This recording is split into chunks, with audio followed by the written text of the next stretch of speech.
Okay, good afternoon, members. Councillor Trevor Stott, we can start the meeting.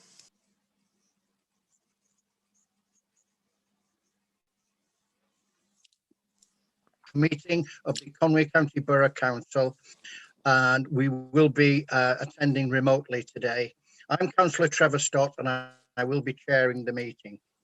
In addition to committee members, we also have officers joining us to assist with our discussions, together with a member of the public who wants to speak on a particular planning application being considered today. They will be introduced at the appropriate time. For those viewing the live stream stroke recording, committee members are identified with an asterisk next to their name. Can I check everyone can hear me? Yeah. Okay, thank you. Can I remind members that the meeting is being recorded and live streamed and will be available for viewing after the meeting. Should the live streaming fail, the meeting will continue and a recording will be available through the council's website following the conclusion of the meeting. And I remind members that translation facilities are available and to choose the language of your choice. If you wish to speak, please use the raised hand function.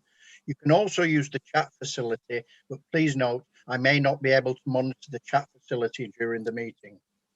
All microphones will be muted. If you have indicated your intention to speak, I will invite you to turn your microphone on. If you leave your device for any reason, can you please ensure that you are muted and that you turn your video off? We will take things slowly so that every application gets due consideration. So members, if we move on to the agenda, and the first item on the agenda is the apologies for absence. No apologies this afternoon. Thank you. Item 2 is declaration of interest under the Code of Local Government Conduct. Members are reminded that they must declare the existence and nature of their declared personal interests. No declaration. Item 3 is urgent matters. I'm not aware of any, Jane. No, Chair. Thank you. Item 4 is the minutes to approve and sign as a correct record the minutes of the previous meeting. Can I ask members to approve those? And just for the sake of the facilities, can you just perhaps indicate that you're for the approval of the minutes? Thank you. Thank you, members. Thank you. Okay, if we move on to consider the following reports, and the first one is code reference 0/47857, the formation of public pay and display car park and contract parking area for residents at Deganway Car Park, Station Road, Deganway. And we do have a public speaker for this, Mr. Jamie Bradshaw, who's going to speak in favour of the application. So I will ask Mr. Bradshaw to address the committee. Can I remind Mr. Bradshaw that you have 3 minutes to address the committee, and you will be reminded when you've got 30 seconds remaining.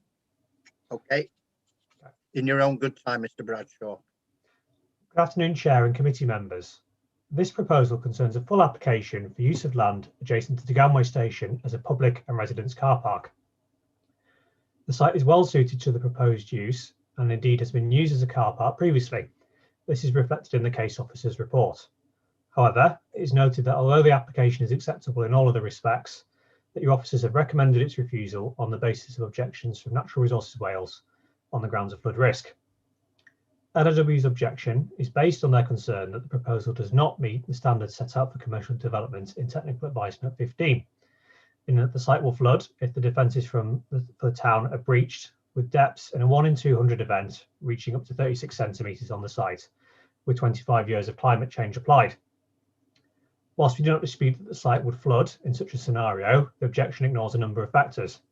Firstly, the scenario of a breach of the defences and flooding to that depth is extreme. There's a good certainty that the defences will be maintained for at least the next 25 years, and likely indefinitely, as they serve Deganway and protect the railway line and main road through the town. Even if a breach were to occur, flood depths will only be 30 to 35 centimetres across the site, with slow water velocity. Bearing in mind that the site would only be used for car parking, the impact of such a flood would be low. Indeed, such depths would not meet the bottom of many cars. Also, Any cars and the users would likely already be in the area, even if this application was not permitted. The thresholds set out in TAN 15 are also explicitly guidance. As such, bearing in mind the circumstances in this case, there is room for planning judgment to be exercised.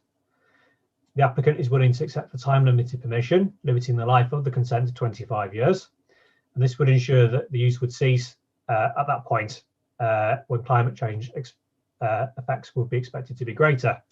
However, it's to be hoped that by that time, steps would have been taken to mitigate the risk of flooding for the area by upgrading the defences, as the alternative would be abandoning this part of the Ganway to the sea. Finally, I'd also like to highlight the benefits of making use of this somewhat untidy area of land to provide a useful facility for the residents and businesses in Ganway. The alternative would be that land remains vacant, as there's no other practical or viable use for it, and this will undoubtedly result in it becoming a neglected and untidy piece of land detracting from the area. I therefore respectfully request the committee to support this application, bearing in mind the nature of the use proposed, the modest risks of flooding and the benefits to the area. Thank you. Thank you, Mr. Bradshaw. Okay, now I will hand over to the planning officer to address the committee on the addendum and any up-to-date information. I think that's Mr. Dave Watson. Thank you, Chairman. The addendum has further information for members. The applicant has provided some further information about the access barrier, that it is intended to ensure that the residents' parking area is retained for residents only, and the pedestrian gate at the far eastern end is to provide access to Network Rail personnel for their compound rather than car park users. Network Rail hasn't raised any objections in principle. It provides comments and requirements for the safe operation and integrity of the railway and the protection of Network Rail's land and assets, and those are listed in the addendum. There's no further response from Gwynedd Archaeological Planning Service. The Council Highway section hasn't raised any objections. Its recommended conditions to do with signage at the access, a turning area on the site, no direct pedestrian or vehicular access from the car park onto Station Road, and resurfacing for the first 5 metres from the public highway. The Environmental Health Officer has no comments to make, and the Council's planning policy section hasn't made any comments so far. The recommendation is minded to refuse planning permission. Thank you. Thank you, Mr. Watson. Okay, members, I'll hand it over to you. Any members want to make any comments?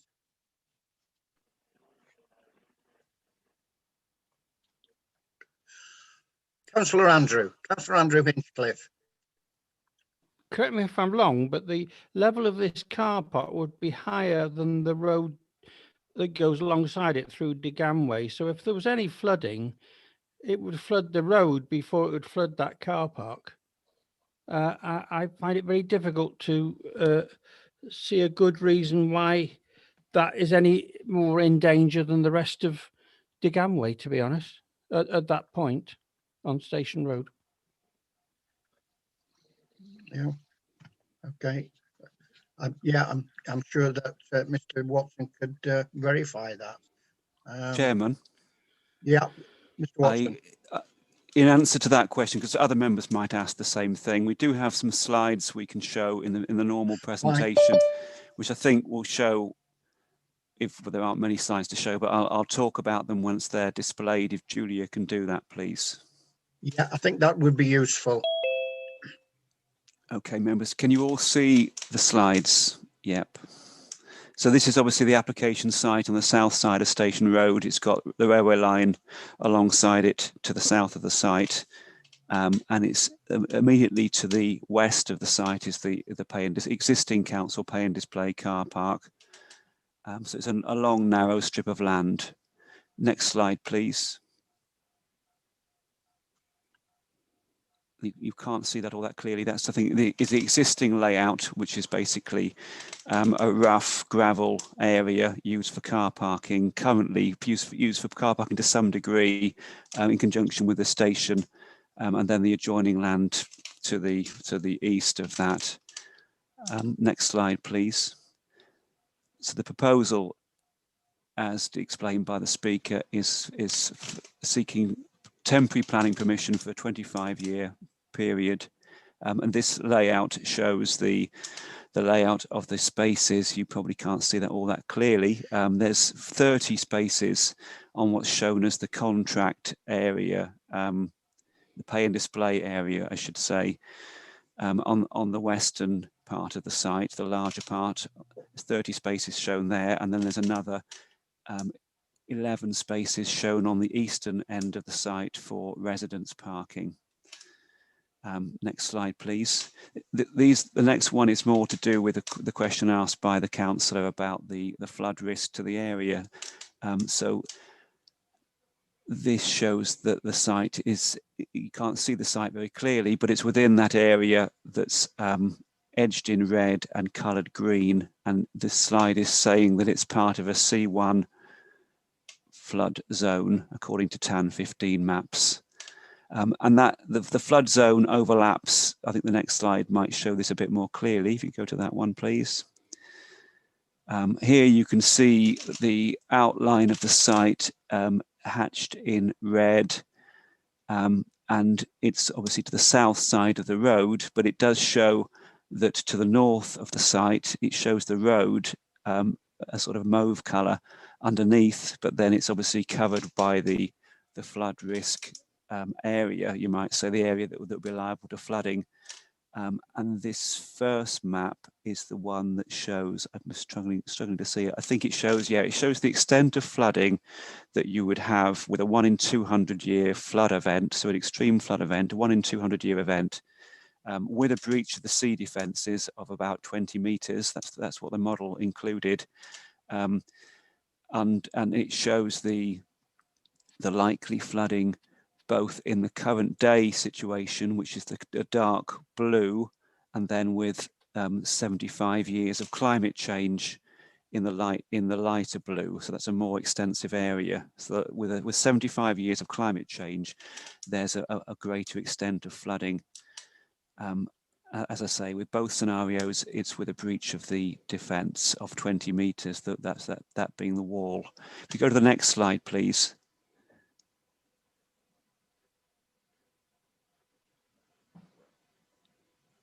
This is showing the, I'm just going to have to check this because I can't see it all that clearly, bear with me.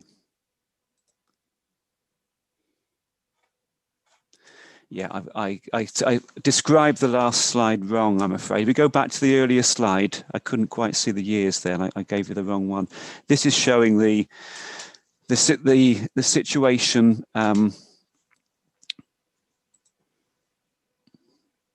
yeah, the dark blue is under present day conditions with a breach of the defences and a 1 in 200 year flood event. And the lighter colour is in 25 years' time. So that shows the greater extent with 25 years of climate change and rise in sea level. So this is the situation in 25 years' time, which is effectively what the proposal is. It's for a 25-year lifetime of planning permission. And the next slide is an earlier slide from an earlier version of the FCA, which shows the extent of flooding with 75 years of climate change. And obviously it's a more extensive area that would be affected. Again, you can see where the site is edged in red, hatched in red in relation to that area. So answers the councillor's question, which was whether Station Road would flood more. The answer is it does flood more. It is lower than the site. Increasingly, the bit that's going to the south and east of the site, further to the east, the Station Road is lower at that point, and as you move up Station Road to the north and the west, it rises up, so it wouldn't be affected. And it shows the properties on the other side of Station Road being affected as well as the site and the area of the railway line. We might as well just finish off the remainder of the slides, which are photographs. If Julia can look at these photographs of the existing site, so we can just look at these. If Julia goes to the next one. And the next one. And keep going. And the next one, please. And then the last one. Oh, there's a few. Yeah, there's a few more. The one after this, please. Okay, and the last one. Okay, members, so that's all the slides. Thank you. Thank you. I've got members now indicated they want to speak. Can I start with Councillor Peter Lewis? Councillor Peter? Thank you, Chair. I have some sympathy for officers because the moment NRW say that it contravenes TAN 15, there's very little that officers themselves can actually do other than to refuse on those grounds. I have to say, though, that I'd like to hope that as members we perhaps look at it a bit more realistically. If I refer you to paragraph 15 on page 23 of the report, it indicates there that the difference that they have projected with climate change is that it's going to be 5.33 as opposed to 5.3 OD. And I have to say that we're talking about 3 centimetres there. That might be additional flooding. Might I add the question? And I noticed that in the following paragraph that ERF don't raise any issues in terms of increase in flood risk. So I'm inclined in actual fact, given the fact that the situation in terms of parking in Digamway at the moment, and also the fact that the rail line is actually scheduled to increase the usage in terms of additional trains, and maybe Councillor Evil might be in a better position, but I've no doubt going forward in terms of dealing with the issue at Snowdonia, that they're encouraging use of car parks and people to use public transport to get to these points. So I'm very much at this point in time, unless somebody tells me different, sympathetic to approving this application, Chair. Thank you. Yeah. Thank you, Councillor Peter. Councillor Ken Stevens. Thanks, Chair. I use this road regularly and it's always very, very busy. There's always cars always parked right along opposite this area. I noticed when we were on the site visit yesterday that the southeastern part of this site is actually higher than the shop doorways. We've already got cars parking there. If cars are parked there or if cars aren't parked there, the site's going to flood anyway, isn't it? So I think on balance, I'd rather have a safety idea where this is used as a car park. I think I agree with Peter on that respect. It was said yesterday that we could say, give it a 10-year review period rather than 25 years. I'd like to know David's opinion on that, Chair. Yeah, fine, I'll find out. Mr. Watson, Dave, would you comment on that? It's worth members also bearing in mind, I'm listening to what members are saying, and it's worth members also bearing in mind the planning history of the site. And I wanted just to refer you to the fact there was a permission granted for use of this land as a temporary public pay and display car park and contract parking for residents back in 2013. That was given in 2013. I don't think NRW objected at that time, but it was given on a temporary permission basis for 3 years. So that permission has now lapsed or now finished. In answer to the question, the member asked whether what effectively what I thought of a temporary permission for 10 years. I think it's already been touched on by Councillor Peter Lewis that under present day conditions, with a 1 in 200 year flood event and a breach, the site would only flood by 3 centimetres. that increases, according to the model, that increases to 36 centimetres with 25 years worth of climate change. I don't know what the situation is with 10 years worth of climate change.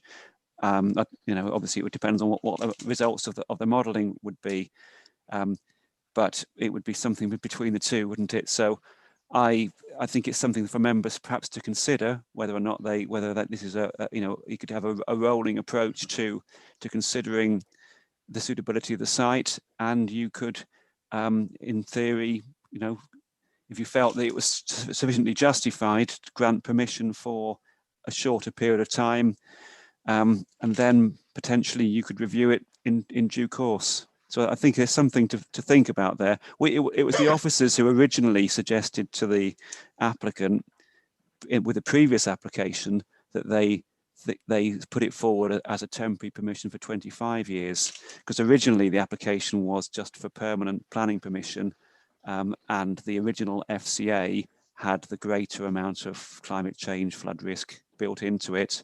But NRW objected, so we wanted to see what the scenario would be if it was a shorter period of time, and we suggested 25 years. But it turned out that the FCA for that still showed the site being liable to flooding, and NRW still objected. So I think it's for members to consider really whether you think the benefits of the development outweigh the other considerations. I think it's something that perhaps isn't picked up as well as it might be in the report to members, is that one of the critical things really for considering a development like this under national planning policy in TAN 15 is really the suitability of the site to be developed for low vulnerability development. And it's the justification test. That's the first part of the test that's really should be looked at, is whether or not there is a justification for this development, because the guiding principle of TAN 15 is to not have any development, not any new development in C zones, and to direct them to less flood risk zones. And so development has to initially satisfy the justification test.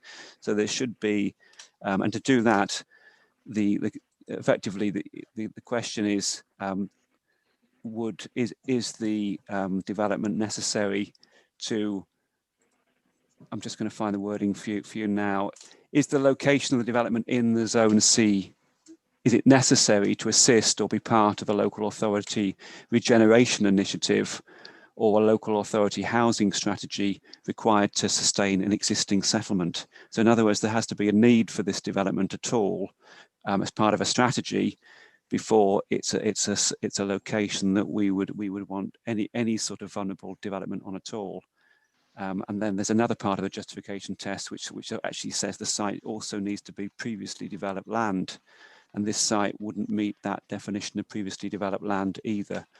Only once those two are satisfied, or the third part of the next bit of the test is to look at the FCA and the consequences of flooding. So I think members should bear in mind, in addition to all this discussion about flood consequences and height of potential extreme flood levels, should also bear in mind the need for the development and the degree to which it satisfies objectives and strategies of the council, and the question of whether it's currently undeveloped land, it doesn't have a planning use. And effectively, you would be granting permission for a use on the land where it doesn't actually have one at the moment. So to be satisfied of its in sort of locational terms. Thank you. Yeah, thank you. Move on now to Cynghorydd Trystan. Trystan? Diolch yn fawr, Cadeirydd. Thank you, Chair. I'm a boy from Deganwy, and I was also on the site visit yesterday. Since I remember, the road, Station Road, floods do happen there from time to time. Not to a great extent, and I don't remember any houses on Station Road being flooded, but there is quite a lot of water, and we have to take that into account, that it will get worse, as well as the question, of course, that the wall is giving in on the other side. So I think we should be careful when we are thinking about this application, because things are going to get worse because of the changing climate. And so I think that we should listen on the officers. And of course, the question of that we are open then, if we give permission, that we would then be open to another use for the plot. So I would be really, I'd like to be quite careful as we look at this, and I think that we should listen to the officers, and I propose that we refuse the application. Diolch yn fawr. Thank you. Councillor Ivor. Ivor? Thank you, Chair. Yeah, this site, there's a reasonability test here, really. My first question is to David Watson, really. Are there other mitigation methods we can use to protect this site from flooding, David? Because it's a site, and let's be realistic, it's a site that's going to be used to store parked cars. So you have an option to move a parked car. Yeah, we're not putting foundations in. There's nothing of permanence going in there. So these quasi articles, which are moved, okay, in a flood would do some damage, but you have the option to move before the flood comes. You don't have that option with a house. So what I'm asking is, what else do you do with a site like this? The site next door to it is a car park. So it's just an extension, like a ribbon development, really, of that car park. So I would ask David Watson that question. Is there anything, are there any other levels of mitigation that we can look at to protect the development? Mr. Watson, do you want to reply? Yep, thank you. They're not. I don't find these situations all that easy to really comment on. It's sort of fairly sort of general and vague responses from me, I'm afraid. But it's, you know, the flood risk is obviously a tidal flood risk, and the way the model, the requirement is that it does look at breach scenarios. So you're then looking at a wall that's alongside on the other side of the railway line, and you're looking at how likely that is to breach. And the model is built with the assumption that there would be a 20-meter breach of that wall. Well, why it's 20 meters and not 50 meters, I don't know. That's agreed between NRW and whoever's written the FCA. But the sort of risk to the site and how you'd mitigate flood risk, as far as I can see, is more to do with how you could ensure that wall doesn't breach. And I don't think we can really do that readily in planning terms. I mean, signing up to things like flood alert schemes is obviously it can be done, and that would enable warnings to be given. But I think my understanding is that these sorts of warnings, I think they're based upon a sort of general Llandudno warning scheme, which gives a sort of a several day type notice of a likely extreme of of storm type conditions. It's not a sort of a real time type thing. So I don't think that only has sort of limited effectiveness. I don't really think how that would actually work in terms of informing people who own cars that the site might be about to flood. And I think, you know, there is potentially, without wanting to sort of exaggerate it, I think there is a risk to the site and whatever's on the site, because if there is an extreme event, people do have their cars parked on there. People's cars these days are sort of valuable items of property which people wouldn't want to see damaged or affected. And I think if people went to the site to move their cars because they were worried that they might be affected, you could have a difficult situation of people trying to move their cars. And as we said before, the road's actually at a lower level, and so I think there is a risk to property, and I think there is a risk in terms of safety of people being around that area and moving around that area. So I can't readily think of easy mitigation measures. One sort of thing that I think the council perhaps could look at more just generally when it comes down to flood risk and how to mitigate flood risk is look at how perhaps a developer could contribute towards ensuring that flood defences are maintained, and some sort of public fund system, which actually whereby the developer stands to gain by contributing to a fund, and that fund would help towards sort of mitigation, towards improving and maintaining flood defences over a period of time. That's something the council hasn't really gone down that route with any other schemes, but I think that is perhaps one thing that perhaps could be looked at. So I don't really have a good answer for the councillor in terms of mitigation measures, I'm afraid. I think that's what he was asking. Mr. Watson, thank you. Councillor Dave Rees. Councillor Dave. Thank you, Chair. I mean, I was on the site visit yesterday. I live in the local area and I'm well aware of what goes on this particular site. To me, it's just an extension of the existing car park. But what it would do is control the amount of scrap cars, scrap boats, scrap trailers that are actually left there at the moment. The place looks absolutely disgusting. It would tidy the whole place up, and it's no different and no different levels to the actual car park that's there at the moment.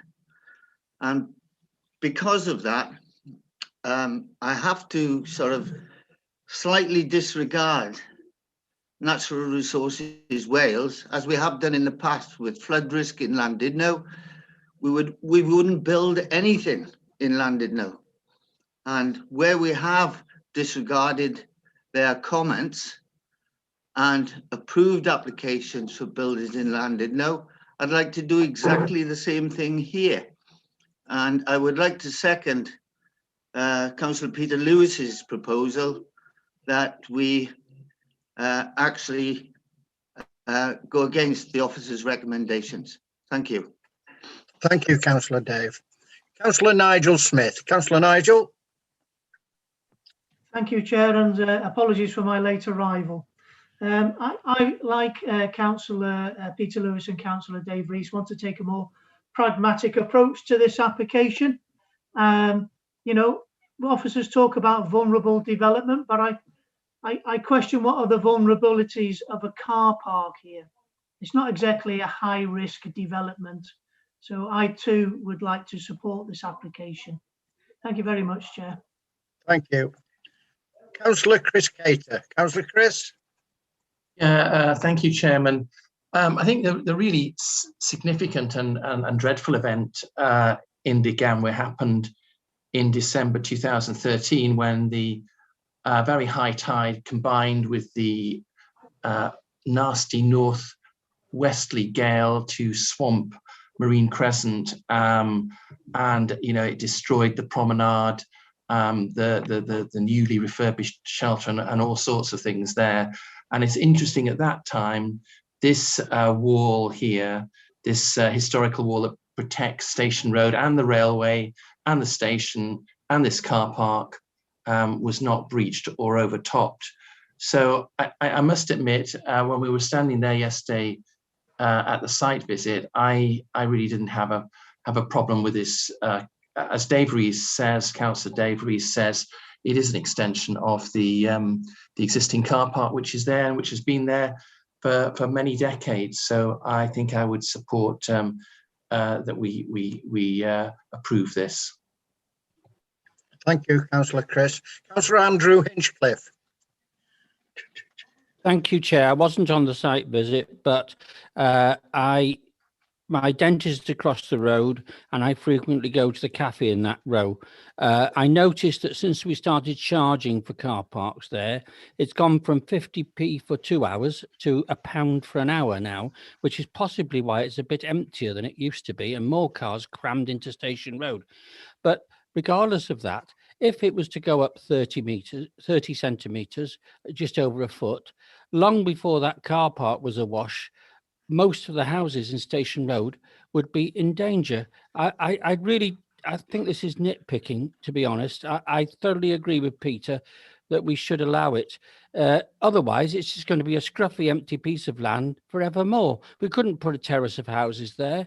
and they're not even suggesting putting a permanent tarred surface. So the porosity of the surface that's there will remain there. I really don't have a problem with it. Thank you. Thank you, Councillor Andrew. Councillor Alan Hunter. Alan? Yeah, thanks, Chair. A lot that I was going to say has already been said, but I would like to agree with Peter, really. And there's also mentioned a justification. I think Peter's mentioned the need for rail travel and to expand on parking areas so people can park their cars and use the rail more often. I think it would also reduce the traffic on the main road. Certainly if residents have to park on the main road and they can get themselves a permit to park on there, that's cars off the main road. So that could be another justification. There's also a mention of the future applications. It could be open to future applications. Well, as a committee, there's a good chance any future applications would come before us. And if officers didn't make the decision, we could make the decision on that. It doesn't necessarily follow because we allow this car park that anything else could be put there. So I'm quite happy to support this. The only suggestion, there was about concerns about how would people know about the flooding. Would it be feasible for the developer to put signage up that explains that it is a possible flood risk and give the information on how people can download that information? I live in a flood risk area. Any strong winds or a little bit of sea level going up, I get an email, an app message, and a message through the phone. And my phone in the house rings. It's quite unnerving actually, but we never had anything. So, but I'm just wondering if we could do that. We could put a condition in. There's ample signage to warn people that there is a possibility, and how they can download various forms of being informed, so they could move their cars the night before. Just a thought, but I'm happy to support this. Yeah. Thanks, Chair. Thanks, Councillor Allen. Councillor Ken Stevens. Thanks, Chair. I don't want to preempt anything, but it looks like this is going to be, the members are going to agree to this. If it is agreed to, can we make sure that that the conditions for signage are sort of put into it as well, particularly pedestrian movement on the site, vehicle signage regarding turn-in areas, etc. And I'm sure I've seen somewhere when signs were saying car park liable to flooding. I'm sure I've seen signs saying that somewhere. I would ask that if it is approved, that the signage for pedestrians and vehicles, etc., be included. Thanks, Chair. Thank you. Councillor Peter Lewis. Thank you, Chair. I just really the point that Councillor Tristan raised in terms of flooding there. I was under the impression, certainly the flooding I've seen of recent times, that it wasn't as a result of seawater. It was more a case of flash flooding within the area. So if somebody could clarify that. And I think Councillor Chris really sort of highlighted that, if you like, we've had an extreme event in what, 7 years, and the car park wasn't affected then. So, you know, I'm inclined to stick with my original thinking to approve the the application, Chair. Thank you, Councillor Peter. Councillor Ivor. Diolch, Cadar. Ie, gawn ni hefyd roed yr amod bod ni yn Can you sbio. also give the condition, please, to look at this every 10 years, so that it doesn't, but just to keep our finger on the pulse with this, please. So if we can put that in the recommendation, please, if that's okay with Councillor Peter Lewis. Yeah, right. Okay. Thank you, Councillor Ivor. Cynghorydd Tristan. Tristan. Okay, thank you for coming back, Mr. Chair. I just got a question, and it's obvious that the members, or most members, are in favour of this. So I've got a question now regarding floods. For example, with the National Eisteddfod in Llanrwst, we had the responsibility, like an Eisteddfod committee, that they wouldn't flood So if there would be any floods, we as an Eisteddfod then were responsible if cars were flooded and any damage to the cars. So the question is now, if somebody parks there and there are floods and cars are damaged, so who is then liable? Would then the owner then would have to claim on the insurance. So where does that leave the landowner? Would he have to maybe put a disclaimer up saying if there are floods here, then it's not my responsibility, it's your responsibility. I think maybe we are responsible as a council, again, to protect the benefits of that person who parks their car, because we as an Eisteddfod, we had a responsibility if somebody parked in that field, if they were damaged, the car.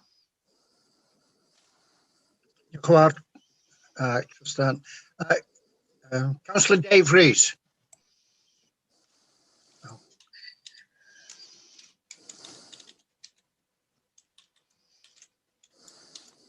Councillor Rees, you're on mute. Yeah, on mute. Do apologise. Sorry, Chair. That's okay. That's okay. Carry on. Sorry, I was under the impression, and I've seen it in many, many places where you park, it says owners park at their own risk. Thank you, Chair. Thank you.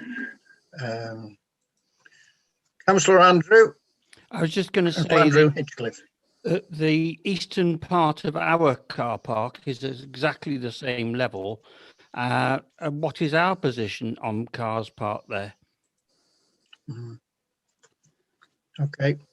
Thank you, members. I'm just looking now. I haven't seen any more hands go up. So perhaps if we move to the vote. What I've got down here is that the original proposition. Oh, sorry, Councillor Peter, do you want to? Well, you're going to come back to me in a minute and wanted to know the reasons why. Yeah, so well, I just wanted to clarify first, Peter, that you did want to come back, and then one of the other members said that I think they thought that you proposed to approve and that they would second it. So, yeah, please continue, Peter. Just on right. Well, there we are. The reasons really that I have for approving this. It's been a temporary car park for the last 3 years without any incident. And I think that given the appropriate signage and the fact that we have some history of knowing how it was affected by sort of extreme weather, the risk to it flooding is probably less than perhaps portrayed in the report. And secondly, which I think is more important, we have policies as a council to encourage public transport. And we're well aware of already schemes that are underway to encourage that.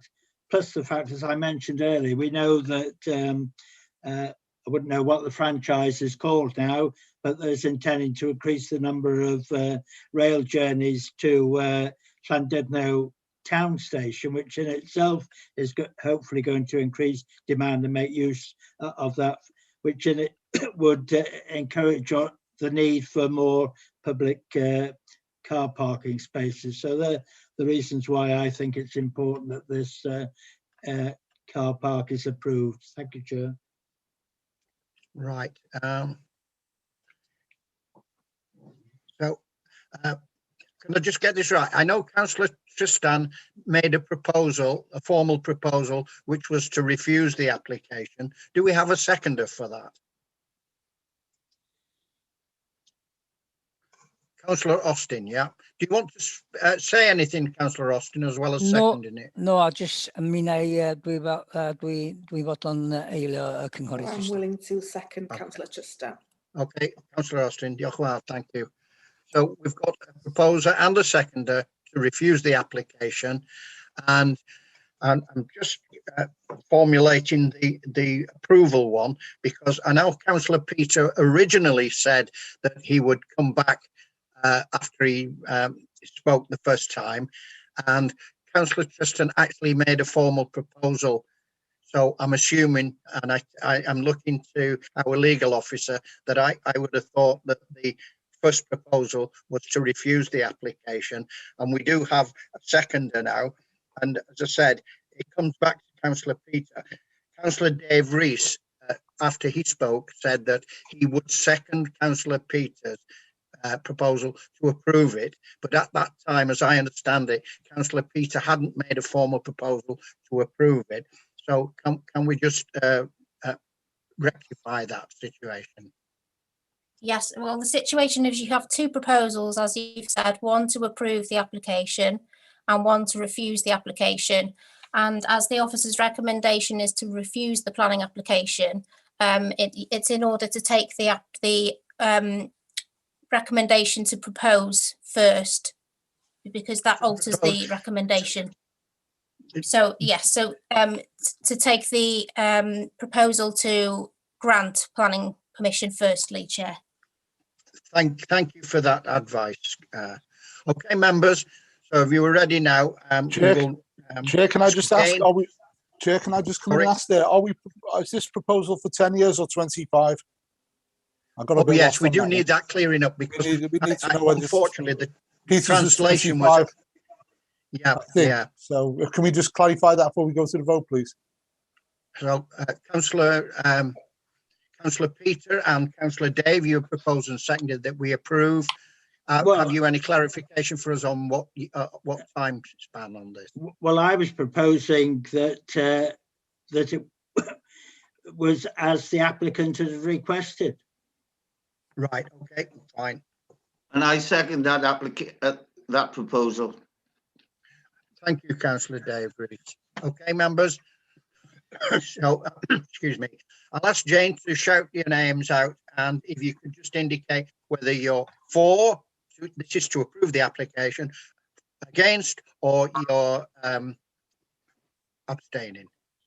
Okay, Jane? Okay, thank you, members. Councillor Phil Capper. In favour. Councillor Chris Cater. For. Councillor Pauline Heap-Williams. In favour. Councillor Andrew Hinchcliffe. In favour. Councillor Alan Hunter. For. Councillor Peter Lewis. For. Councillor Tristan Lewis. Yn erbyn. Against. Councillor Sue Lloyd-Williams. O blaid. For. Councillor Yvonne Lloyd. For. Councillor Dave Rees. For. Councillor Austin Roberts. Against. Councillor Dave Roberts, you're on mute.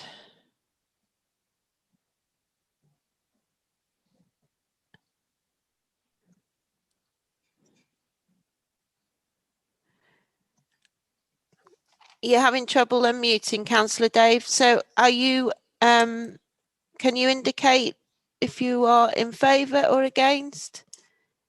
So if members agree, that's in favour. Councillor Nigel Smith. Obliged. For. Councillor Ken Stevens. For. Councillor Trevor Stott. Abstain, Jane. Okay, thank you, members. I'll just let you know the numbers now. That's 12 in favour, 2 against and 1 abstention. Okay, members. That, and of course, for protocol, because it was against the officer's recommendation, that will come back to members at the next committee for either verification or otherwise. Okay. So if we move on to the next application.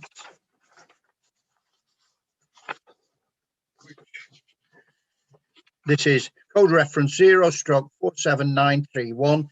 It's for the display of 4 non-illuminated flagpoles and flags and 1 non-illuminated 2-sided pole-mounted sign at the land adjacent to the former Civic Centre, Abergele Road, Colwyn Bay. I'll hand over to the planning officer, which I believe is Mr. Kerry Thomas now. There's nothing to report, Thomas? Chair. There's nothing to report. Nothing to report. Thank you, Kerry. Okay, members. Councillor Sue Lloyd-Williams. Councillor Sue? Hello. Diolch yn fawr, Mr Cadeirydd. Thank you, Mr Chairman. I can't see from the report in front of us that this application is in any way has any adverse impacts. So that brings me on to cynnig a cefnogi'r cais. I'd like to support the application then. I will propose that we support the application today. Diolch yn fawr, thank you. Councillor Nigel. Yes, thank you, Chair. I'm happy to second Councillor Sue Lloyd-Williams's proposal there. Okay, thank you. Councillor Austin. Cynghorydd Austin. Diolch yn fawr.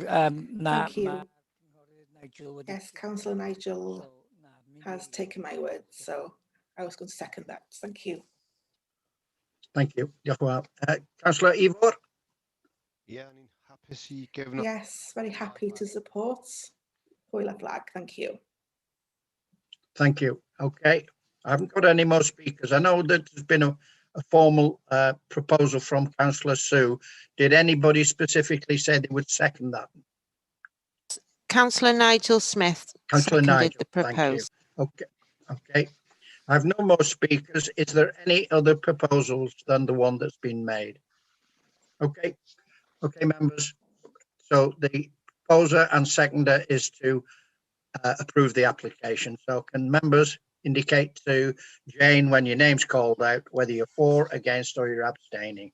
Okay, Jane. Okay, thank you, members. Councillor Philip Capper. For. Councillor Chris Cater. For. Councillor Pauline Heap-Williams. For. Councillor Andrew Hinchcliffe. For. Councillor Peter Lewis. For. Councillor Tristan Lewis. Applied. For. Councillor Sue Lloyd-Williams. For. Councillor Yvonne Lloyd. For. Councillor Dave Rees. For. Councillor Austin Roberts. For. Councillor Dave Roberts. For. Councillor Nigel Smith. Obliged. For. Councillor Ken Stevens. For. And Councillor Trevor Stott. Abstain, Jane. Okay, that's 14 members in I'm favour. for it as well, Jane. Councillor Alan Hunter. Apologies, Councillor Allen, No problem. for neglecting you there. I do apologise. I don't feel neglected. It's okay. Okay. That's Thank you. 14 members in favour and one abstention. Sorry, Councillor Andrew, you've indicated that you want to speak. Is that correct? Sorry, I was only going to propose the next motion. Okay. Sorry, it's just that it comes up on my screen immediately. Okay. Yeah. Okay, so that is carried. So we move on to the next application, which is 0/47964. It's targeted regeneration investment scheme. Phases 2, 3, and 3B. Works comprise the installation of replacement windows and doors, door refurbishments, installation of external wall insulation, replacement of rainwater goods and above ground waste pipes, also the installation of positive input ventilation systems to control condensation risk, various properties on Crewe Road, Douglas Road, Abergele Road and Back Bayview Road, Colwyn Bay. And I'll hand over to the planning officer if he wants to update members on any information. Thank you, Chair. There has been further information submitted in relation to both the design of the windows and in relation to ecology. They're proposing to install bat and swift boxes and also surveying the remaining property for bat roosts and ensuring that further surveys where work will be carried out after the end of April to ensure that nesting swifts are not affected. There has been a slight change to the recommendation. It's now minded to grant conditional planning permission. So the reference to the ecologist concerns have now been removed from the recommendation. Thank you. I'll move on to members, and I know that Councillor Andrew was swift, and I take it, Councillor Andrew, that you were going to propose that we approve this application. Thank you, Chair. I'm sorry I was a bit previous. No, that's okay. Yes, I That's do. okay. It can only be a huge improvement to an area that desperately needs it. And if the money's been found to do it, I think we can only support it. Thank you very much. Thank you, Councillor Andrew. Councillor Sue Lloyd-Williams. Councillor Sue?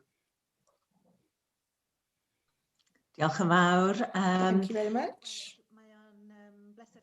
Yes, it's a pleasure to second that proposal made by Councillor Andrew. Absolutely. Regeneration is so very welcome, isn't it? And regeneration is always welcome. This is definitely going to improve the visual appearance and enhancement of all the sites that we're looking at within this application. I always think that regeneration is very much more than just the buildings, isn't it? It's looking at, it's very much part of a bigger picture. And as well as the renewal of an area, it can also be seen as the renewal of people's well-being as well. And it's very empowering as well. Felly, mae angen I bobl yn does. So people need to feel proud of their homes, their towns, their county, and this is a huge part of that. So I'm very glad this will come into Colwyn Bay and very supportive of the application. Happy to second. Okay, members, I think Councillor Nigel did put his hand up, but I think he's withdrawn that. Have you now, Nigel? Okay, members, we've had a proposer and a seconder to approve the application. Are there any other propositions? No. Okay, we'll move straight on to the vote. And could I ask Jane to ask you to indicate how you are voting? Thank you. Okay, thank you, members. Councillor Philip Capper. For. Councillor Chris Cater. For. Councillor Pauline Heap-Williams. For. Councillor Andrew Hinchcliffe. For. Councillor Alan Hunter. For. Councillor Peter Lewis. For. Councillor Tristan Lewis. For. Councillor Sue Lloyd-Williams. For. Councillor Councillor Yvonne Lloyd.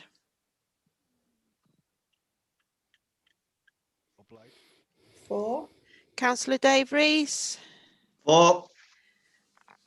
Councillor Austin Roberts. For. Councillor Dave Roberts. For. Councillor Nigel Smith. Obliged. For. Councillor Ken Stevens. For. And Councillor Trevor Stott. Abstain. Okay. Thank you, members. That's 14 members in favour and 1 abstention. Thank you, members. That's carried.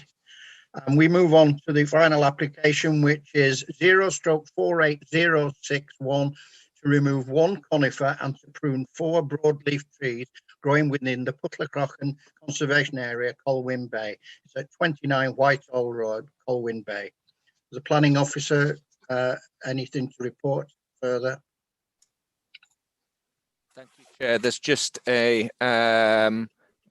factual correction to the address in the addendum. It's the address in the addendum that is the correct address. Yes. We do have the tree officer present at the meeting if there are any questions about the trees. Thank you. Okay, members. Councillor Sue Lloyd-Williams. Diolch, Mr Cadeirydd. Well, Thank you, Chair. I was going to propose that we accepted this report, which is in front of us, the application.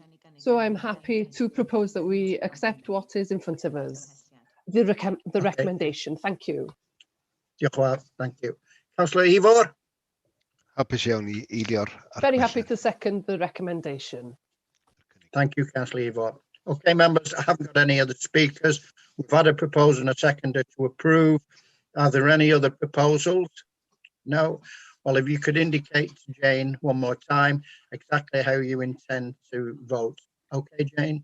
Okay, thank you, members. Councillor Philip Capper. For. Councillor Chris Cater. For. Councillor Pauline Heap-Williams. For. Councillor Andrew Hinchcliffe, 4. Councillor Alan Hunter, 4. Councillor Peter Lewis, 4.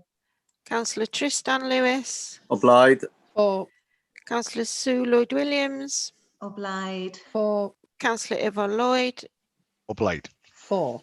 Councillor Dave Rees, 4. Councillor Austin Roberts, Obliged. 4. Councillor Dave Roberts, Approve.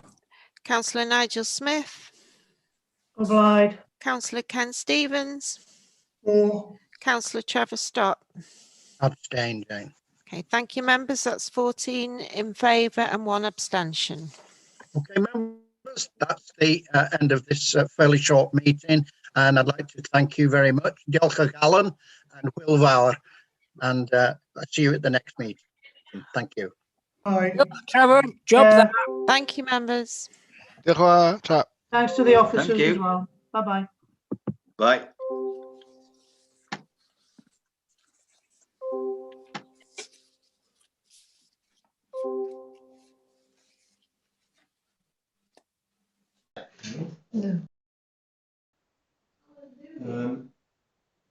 Efo hwnna, os da chi'n stopio'r